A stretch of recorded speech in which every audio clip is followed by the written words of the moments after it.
Dragi učenici, poštovani profesori i djelatnici, prečasni Ivice i kolege ravnatelji.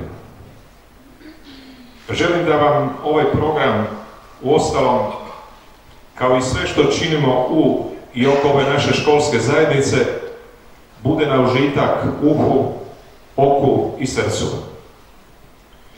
Želim da vas opije svijest, spoznaje o našoj, mojoj i tvojoj privilegiranosti.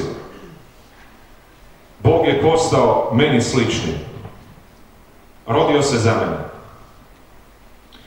Želim vam da s ovih adventskih i božićnih dana ne zaustavite samo na osjetilnom, vidljivom, slušnom, opipljivom užitku.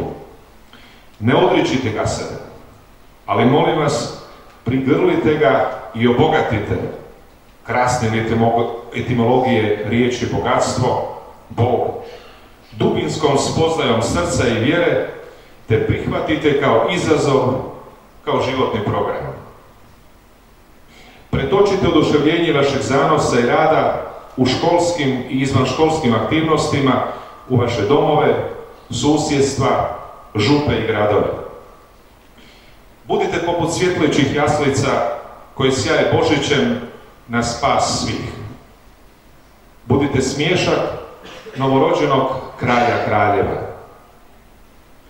Zahvaljujem svima koji ste sebe ugradili u naša odgojno-obrazovna nastojanja, u dobrobit škole i njezin rast, u ovu priredbu i toliko lijepih stvari koje smo postigli tijekom ovog prvog desetljeća, a potičem i sve druge da se napajaju i zanose tim primjerom. Prečasni Ivice, hvala vam što usmjeravate ovu moju raspjevanu pjesničku narav i nezemaljske prilike i neprilike. Poručite ocu biskupu, iskreno i od srca želimo da i dalje bude neumoran u svjedočenju vertikale i horizontale križa. Neka taj vječni naš zanos, Krist, ne prestane živiti njegove ruke prema bratu čovjeku. Neka bude dobar pastir i milosrdni otac. Dao mu Bog zdravlja, pameti i ustrajnosti na dobro duša njemu povjerenih. Svima vama želim da se Bog u vama porodi, da se dogodi. Laudetur Jesus Christus.